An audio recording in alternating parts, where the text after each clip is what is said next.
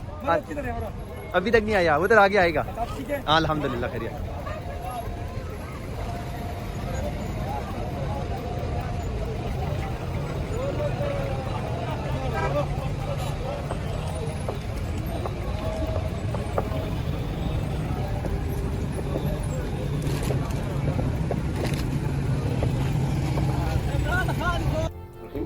आज मरकज 26 नवंबर 2024 और सुबह के तकरीबन 8:30 बजे हैं।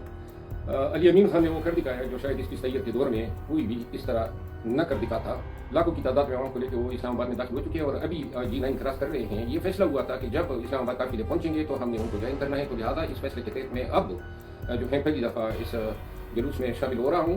मैं ये कहना चाहता हूँ कि हमारा जुलूस एहतजाज हर हालत में पुरअमन है। इस्लामाबाद और पिंडी के लोगों को कहना चाहता हूँ कि अपनी कलाएँ हमें ज्वाइन करें और रेंजर और पुलिस के जवानों को कहना चाहता हूँ कि अपनी पुश्त का ख्याल रखें। ये जो रेंजर्स के जवानों पर गाड़ी चढ़ाई गई है, एम शाहिदीन ने वीडियो की है कि ये उनकी अपनी कारसतानी है और जिनको गोलियां लग रही हैं वो अपना पीछे का ख्याल रखें। हम लाचार और मजबूर पुलिस और रेंजर पे गोलियां चलाने वाले नहीं है, ना उनकी पुश्तनाई करने वाले। दोस्त हमारा मकसद है कप्तान की रिहाई। पूरा पाकिस्तान इकट्ठा हो चुका है, पूरे सिंध के काफिले भी सारे पहुंच चुके हैं यहाँ। इंशाअल्लाह कप्तान की रिहाई से पहले वापस सलाम पेश करता हूँ आप सबको। मैं सलाम पेश करता हूँ बीवी को, मैं सलाम पेश करता हूँ लीडरशिप को, खासतौर पर काकरों को कि फ्रंट पे आगे वो लड़े हैं और उन्होंने माशाअल्लाह तमाम रुकावटें और कटी पहाड़ी हो या कुछ भी, मैं आप सबको जरूर पेश करता हूँ। आपने तो कच्चे का इलाका